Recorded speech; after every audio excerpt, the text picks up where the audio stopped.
Həmən də Allaha inanıram, özü də rüşvət alır. Həlləm qəlləm olmasan yaşaya bilməzsən deyirdilər mənə. İnsanı heç vaxt mərkəzə qoymaq olmaz. Sən hara baxırdın? Niyə mənim əlimi tutmurdun? Niyə məni öz başıma qoydun? Ölüdülər bunlar. Yalançı bir dindarlıq qılıfına giriblər. Mən biləcək onu bilirəm ki, Allaha çox ağır gedir bu sözlər. İnsanı onun pulu ilə ölçməzlər. Mən də onları sevmirəm.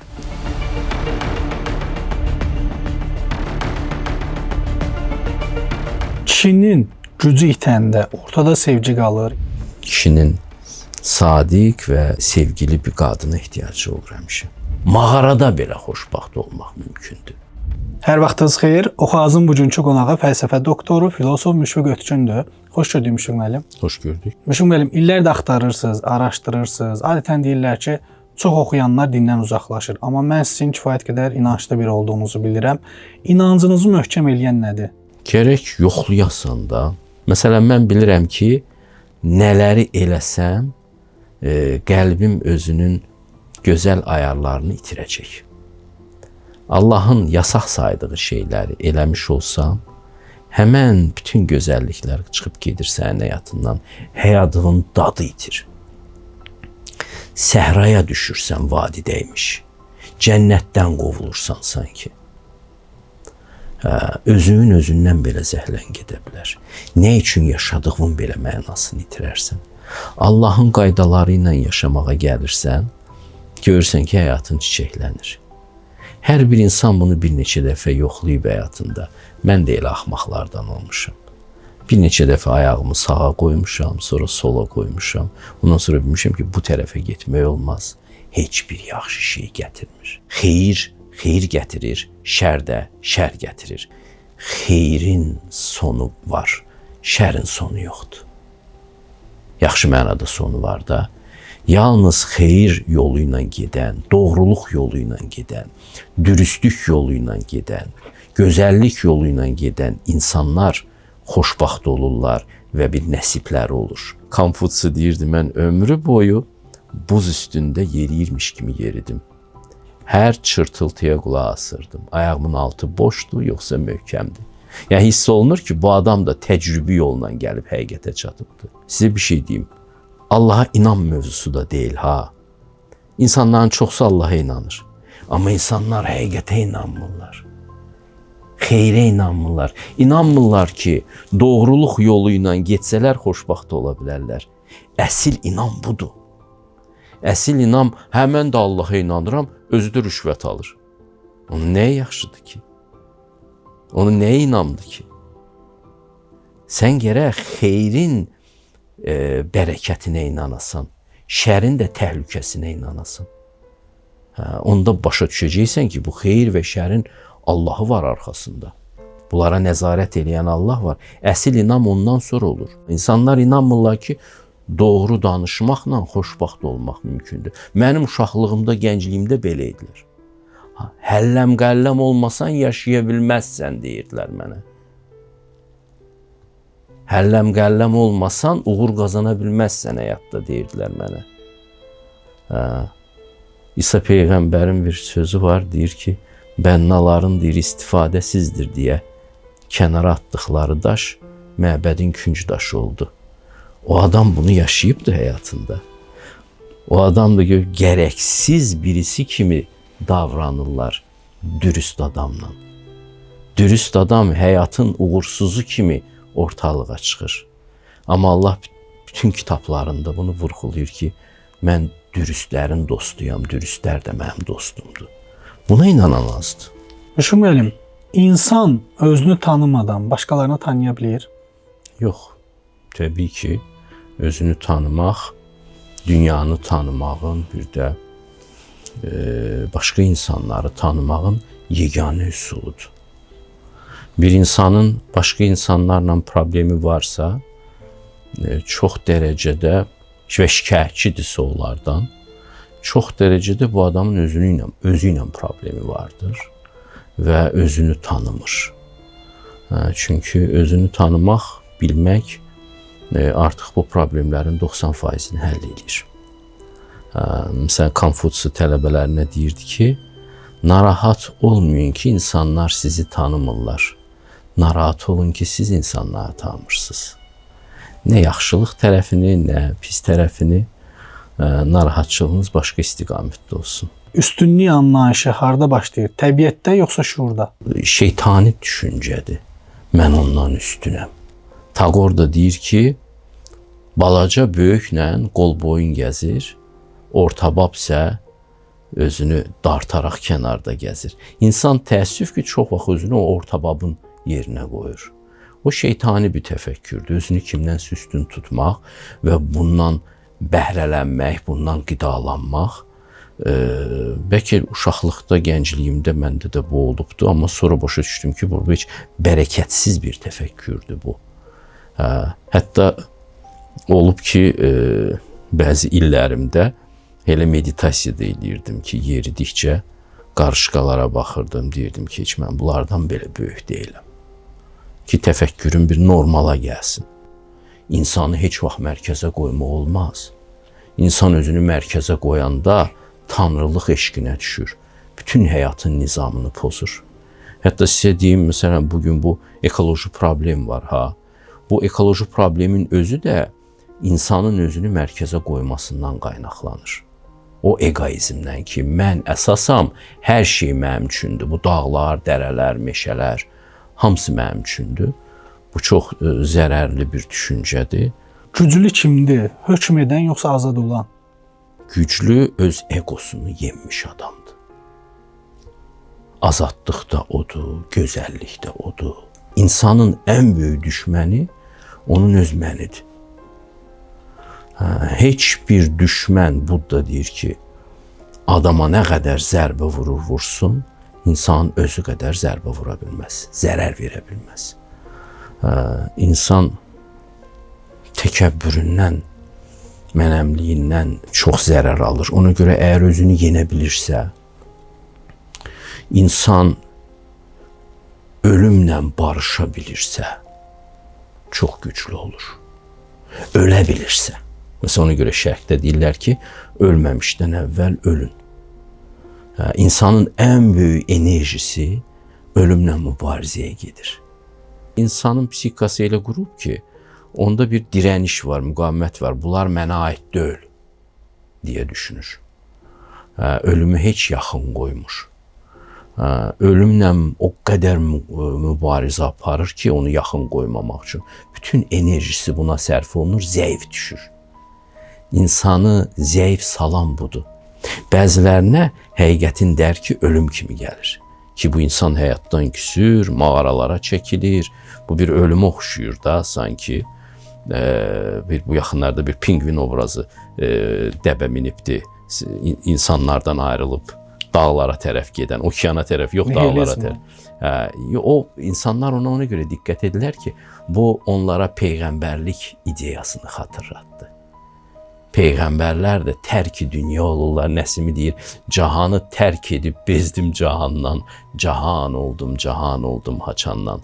O tərk-i cəmiyyət olandan, insan öz ruhuna doğru yol getməyə başlayandan özü bir bəşəriyyət olur və yeni bir bəşəriyyətin başlanğıcını qoyur. Bir obraz olaraq bu səhnə çox cəlb edir insanları. İnsanların ruhunun dərinliyində yatmış bir həqiqəti oyadır bu. Ona görə də ölümə doğru getmək, ki orada o pingvin də ölümə doğru gedir əslində, həyat dalınca getməkdir. İnsan ölümü qəbul eləməyi öyrənəndə onun bütün nəcib xüsusiyyətləri çıxır. Bu ölüm deyil əslində, bu diriliş olur. Məsələn, Tolstoyun bütün əsərləri budur.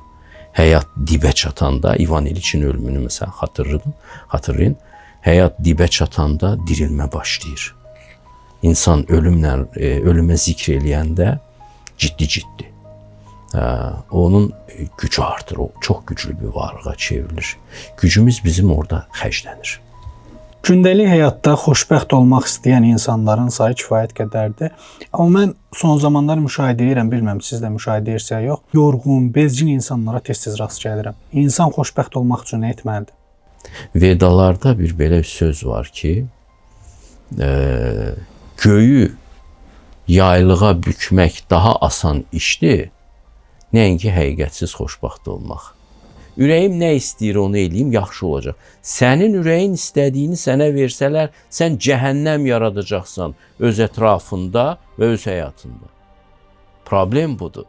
Məsələn, bir uşağa onun nə istədiyini ver, elə bilirsən xoşbəxt olacaq. Hələ qayıdıb səni boşluqda çıxaracaq ki, sən hara baxırdın? Niyə mənim əlimi tutmurdun? Niyə məni öz başıma qoydun? Müasir insan mümkünsüz bir şeylə məşğuldur. Həqiqəti axtarmadan, sadəcə olaraq nəfsinin ehtiyaclarını doyura-doyura, bu telefondan o biri telefona, bu avtomobildən o biri avtomobilə, bu lüks əşyadan o biri lüks əşyaya, bu brend əşyadan o biri brend əşyaya, bu səyahətdən o biri səyahətə. Müasir adamın xoşbəxtlıq təsəvvürü bunun üzərində qurulubdur.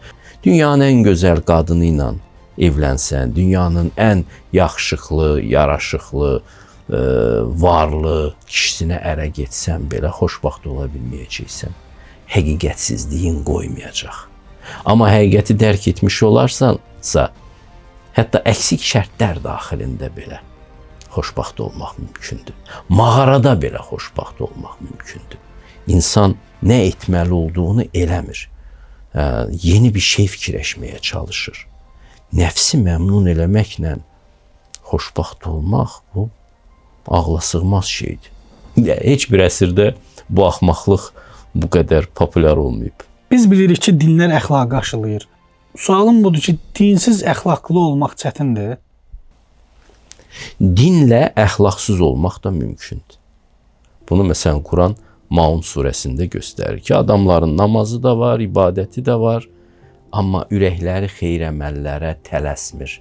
Ölüdülər bunlar. Yalançı bir dindarlıq qılıfına giriblər. Bu mənada din əxlaqdan təəssüf ki, ayrıla bilər. Amma dinin canı əxlaqdır. İnsanlar bunu başa düşməlidir. Əxlaqı da Allah haqqında həqiqət yaradır. Həqiqətsiz əxlaqlı olmaq olmaz.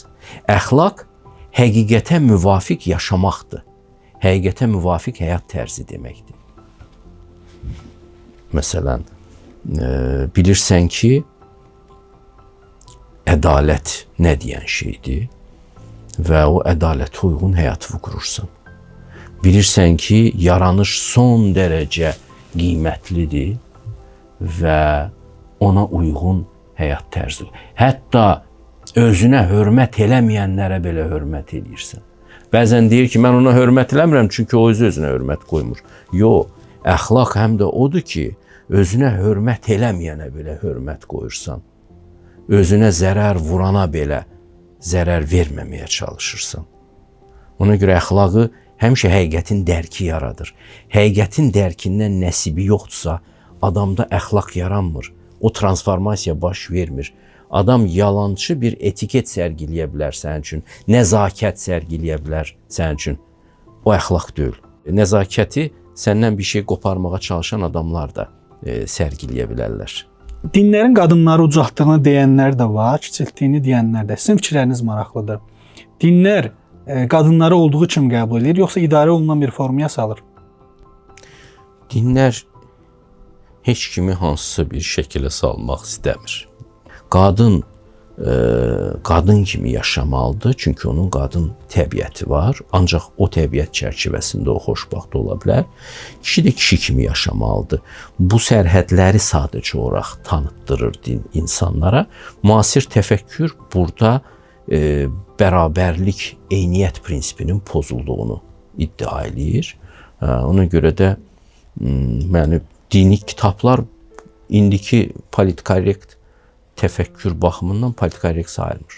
Yəni liberal təfəkkür baxımından politkorrekt kitablar sayılmır. Ziddiyyət yalnız buradadır. Cəmiyyətimizdə gender mövzusu da hər zaman aktualdır. Kişi qadından bir pillə öndə olmalıdır. Səsləndirdiyiniz bu fikir geniş müzakirələrə səbəb oldu. Bu sualın əksini vermək istəyirəm. Qadın kişidən bir pillə öndə olsa, hansı cəmiyyəti görərik? Qadın kişidən bir pillə öndə olsa, o qadın yorulacaq, kişini həmən atacaq yarı yolda. Deyəcək, mənim nəyimə lazımsan, yüksən.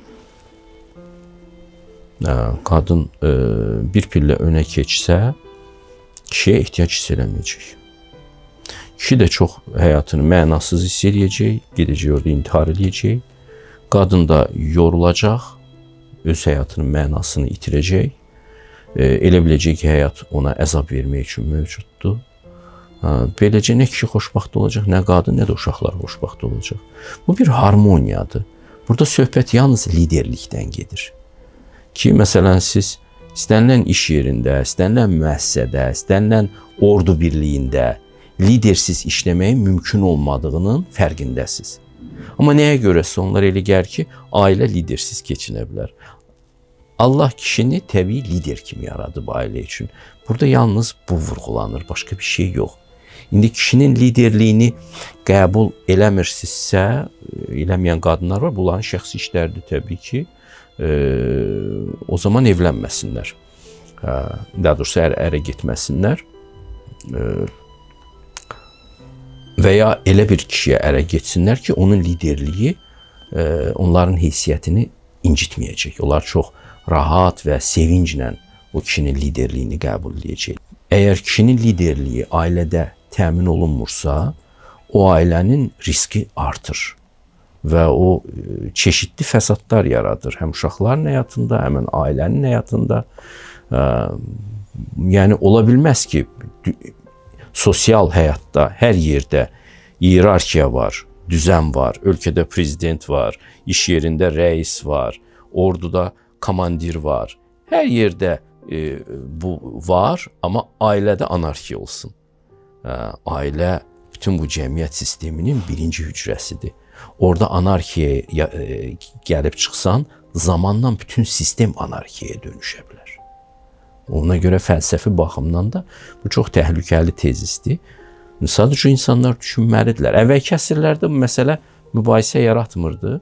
İndi biraz liberal düşüncənin populyarlaşması fonunda indi bunu biraz mühakimə edirlər bu fikri. Kişi daim öndə olmalıdırsa, qadının münasibətdəki rolu nədir? Yoldaş, arxa dayaq, itaat edən tərəf, yoxsa öz versiyanız? Bunların hamısı var da orada. Hamısı var. Qadın özünün seçdiyi liderinin həm arxa dayağı olacaq, həm yoldaşı olacaq, həm sevgilisi olacaq. Bütün bunlar hamısı iştirak edəcək orada. Özünün seçdiyi liderinə məmnuniyyətlə tabi olacaq. Qadınların tez-tez səsləndirdiyi fikirlərdən biri də budur ki, pulsuz kişini neynirəm? Pulsuz kişi nəyə lazımdır? Sizin bu məsələyə münasibətiniz maraqlıdır. İndi ona pulsuz kişi lazım deyilsə, lazım deyil də. Bir-birini tapan ailə fərdləri, onlar bir-birini talih kimi qəbul eləməlidirlər. Necə yəni ki, məsələn, ərim məni layiqincə təmin eləyə bilməyəcəksə, o mənə lazım deyil. Bu nə sözdür? Sabah müharibəyə gedə bilər, 2 ayağını itirə bilər müharibədə. Və təqaüdündən başqa heç nə olmayacaq onun. O təbii ki, səni təmin eləyə bilməyəcək. Sən onu atacaqsan. Və yaxud sabah sən başına bir iş gələ bilər, qəzaya düşə bilərsən. O səni atmalıdır. Bu evliliyi bir qarşılıqlı faydalanma kimi görmək təkcə bu ailə ideyasını çox alçalda bilər. Sənin evladındır, tutalım ki, oğlun ola bilər. O qədər çox pul qazanmaya bilər. Sən rahat qavrayarsan ki, xalqın qızı onu alçaltsın. Çox qazana bilmədiyi üçün. Allah hər kəsi təbii ki, öz tayına rast gətirir. Belə bir şey də var. Amma bir-biri ilə evlənən insanlar başa düşməlidirlər ki, onlar Allah qarşısında bir-birinə söz verirlər ki, xoş gündə də, çətin gündə də, hər gündə də bir-birinin yanında olacaqlar. Olan qalan çörəklərini böləcəklər. Komfortlarını böləcəklər. Hə, bu olur onların həyatında. Amma nə qədər Allah onlara ruzi verər, sən bunu sifariş edə bilməzsən. Sən bunun tələbini qoya bilməzsən. O sizin ailəyə Allah nə ruzi verəcəksə, o sizin ikinizin qəlbinizdəkilərə bağlıdır, etdiyiniz xeyir əməllərə bağlıdır, statusunuza bağlıdır ruhani mənada. Ona görə belə bir tələb ki, pulsuz kişi mənim nəyimə lazımdır, tamam, sənə onda lazım deyil də. Mən onu bilirəm ki, Allaha çox ağır gedir bu sözlər. İnsan qəlbinə də ağır gedir, Allaha da ağır gedir.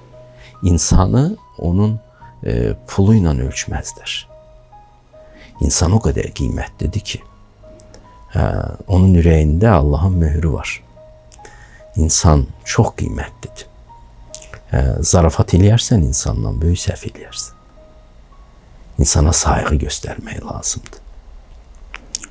Bu mənada düşünürəm ki, ailə də bu fikrin üzərinə köklənməlidir ki, bu talidir. Amma təbii ki, hər kəsin öz seçimi var da. Kim istəyər ailə ilə yaşayar, kim istəyər ailəsizliyi seçər. Onun təbii seçimidir. Amma ailə yaşayacaqsa, əbədi həqiqətlər əsasında yaşayacaqdır. Feministlər niyə sevmirlər? Mən də onları sevmirəm. Qarşılıqlıdır bizim münasibətimiz. Bərabərlik insan təbiətinə ziddirsə, qadınları xoşbəxt eləmirsə, niyə daim buna can atırlar? Onlarda o təcrübə yoxdur da. Bunların əksəriyyəti gənc qadınlardılar. Hardasa kişilərlə münasibətində müəyyən uğursuzluqlar olmuş insanlardılar. Əksəriyyətinin arxa planı, təcrübəsi buna söykənir. Onlar da bu həyatı, bu həqiqəti tədqiq edirlər də. Biz daim oxumuşuq ki, hər güclü kişinin arxasında bir qadın dayanıb. Bu yanaşma güclü kişi tezisi ilə necə uzlaşır? Həqiqət deyil bu. Elə bir sözdür, aforizmdir. Hər güclü kişinin arxasında bir qadın. Konfutsun arxasında hansı qadın durmuşdu ki, və ya Buddhanın arxasında hansı qadın durmuşdu. Amma həqiqəti axtaran, böyük mücadilə adamı olan kişilərində sevimli, sadiq həyat yoldaşları olursa, onlardan xoşbaxt heç kim ola bilməz. Kişinin sadiq və sevgili bir qadına ehtiyacı olur həmişə. Bu mənada onun uğurunun bir hissəsi buna söykənir demək olar. Amma bir çoxlarında bəzən də bu olmayıbdır da. Tarixdə baxsaq. Ona görə mütləq bir tezis deyil, yaxşı fikirdir belə. Sizcə kişinin gücü itəndə ortada sevgi qalır? Yəni kişi əvvəlki kimi öz xanımla maraqlı görünür? Yox. Kişidə mütləq bir hünər olmalıdır. Mütləq bir hünər olmalıdır. Bu təbiidir. Burada qadınları heç qınamıram da qətiyyən. Çünki qadında gözəllik olmalıdır ki, kişini cəlbləsin. Bu çox təbiidir. Kişidə də hünər olmalıdır. Hansısa bir sahədə. Hansısa bir sahədə hünəri olmalıdır kişinin ki, qadın üçün maraqlı olsun. Ona görə bu mənada qadınların o tələbi də təbii bir, hətta ilahi bir tələbdir.